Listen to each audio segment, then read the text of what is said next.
তোর অনেক সহ্য করছি, আর সহ্য করবো না। তুই আজকে এই মুহূর্তে আমাদের বাসা থেকে বের হয়ে যা। যা।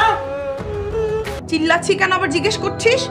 তোর বোন চুপি চুপি হারামির বাচ্চার ঘরে যায়, খাবার নিয়ে যায়, আবার আমাদের বিরুদ্ধে সলা পরামর্শ করে। কি? ওর এত বড় সাহস?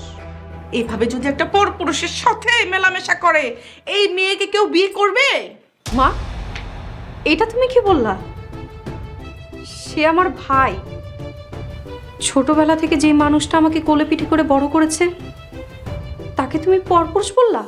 তোমরা কি মানুষ? কি? আমরা মানুষ না? আমরা মানুষ না? আমরা মানুষ না? আমরা মানুষ না? মা, ওই হারামিটা কই? ঘরেই আছে। ওরে দেখতেছি।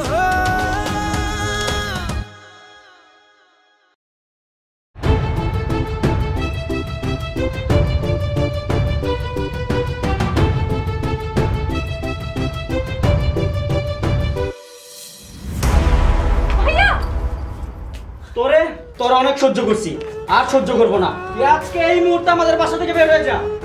যা। সুজন, এটা যেমন তোর বাসা, এটা আমারও বাসা। এখানে যেমন তুই জন্মেছিস, তেমনি আমিও জন্মেছি।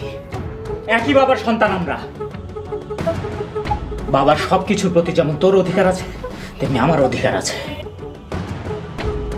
তুই বের হবি নাকি তোকে আমি আজকে জানে মেরে ফেলবো? আমার বাসা থেকে আমি কেন বের হয়ে যাব? ভালোই ভালোই বাসা থেকে বের হয়ে যা, নাহলে তোকে কিভাবে বের করতে হয় সেটা আমরা খুব ভালো করে জানি। আমার বাসা থেকে আপনারা চাইলেই আমাকে বের করে দিতে পারেন না। দেশে আইন আদালত আছে। আইন আদালত না? আইন আদালত।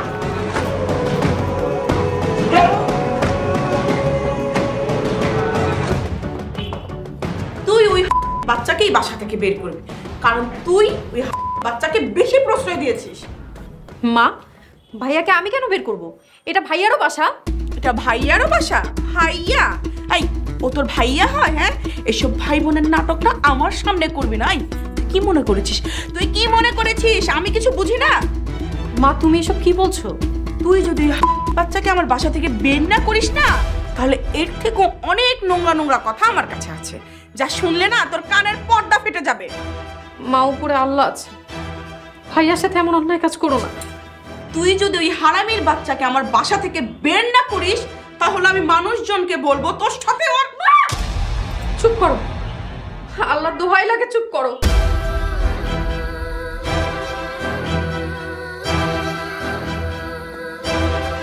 মা, কাজ হবে তো এবার? কাজ হবে না মানে? এমন ডোজ দিয়েছি না, এখন শুধু দেখে যা, ঠিকই কাজ হবে।